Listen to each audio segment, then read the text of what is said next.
আজব দিনকাল পড়েছে ভাই। আমরা চাইছি না খারাপ জিনিস দেখতে, তাও ফেসবুক ঢুসে ঢাসে গুতিয়ে গাতিয়ে আমাদের চোখে ঢোকাবে যে নোংরা জিনিসগুলোকে দেখতে হবে। কেন? আমাদেরও তো একটা পছন্দ অপছন্দ আছে, যেহেতু রিচার্জটা আমরা করছি, ফোনটা আমাদেরও তো একটা পার্সোনাল চয়েস আছে যে আমরা কী দেখবো কী দেখবো না। জোর করে বাধ্য করে নোংরা মানুষকে আমাদের চোখের সামনে পাঠানো হচ্ছে। ফেসবুক কর্তৃপক্ষের কাছে আমার একটাই অনুরোধ, জানি অনুরোধ পৌঁছাবে না, সামান্য কথা বললে অনুরোধ পৌঁছায় না, তবু একটা অনুরোধ যে সমস্ত আলাদা আলাদা ক্যাটাগরির মানুষ আছেন, যারা খারাপ জিনিস দেখতে চায় তাদেরকে দেখান। আমরা সেগুলো দেখার কোনো ইচ্ছা প্রকাশ করছি না, কারণ আমরা চাই যে আমরা যেমন, আমাদের সন্তানরা সেরকম হোক, পরিবার সেরকম হোক, ভদ্র সভ্যভাবে যেমনভাবে জীবন চলে যায় চলে যাক। ওইসব নোংরামি করে কারোর কোটি কোটি টাকার গয়না, কোটি কোটি টাকার বেড়াতে যাওয়া দেখে আমাদের কোনো লাভ নেই।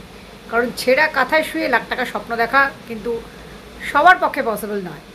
আর আমরা যেমন আছি তেমনই হ্যাপি আছি। অন্য লোকের থেকে কিছু দেখে কিছু করব সেরকম ভাবনা আমাদের মধ্যে, আমরা একদম দৃঢ়প্রতিজ্ঞ যে আমরা আমাদের রাস্তা পরিষ্কার রেখেছি, পরিষ্কার রাখবো, অন্য লোকের মধ্যে হতে চাই না। তাই দয়া করে ঘুষিয়ে ঘাসিয়ে খুচিয়ে খাচিয়ে আমাদের চোখে কিন্তু এই খারাপ জিনিসগুলোকে দেবেন না, প্লিজ।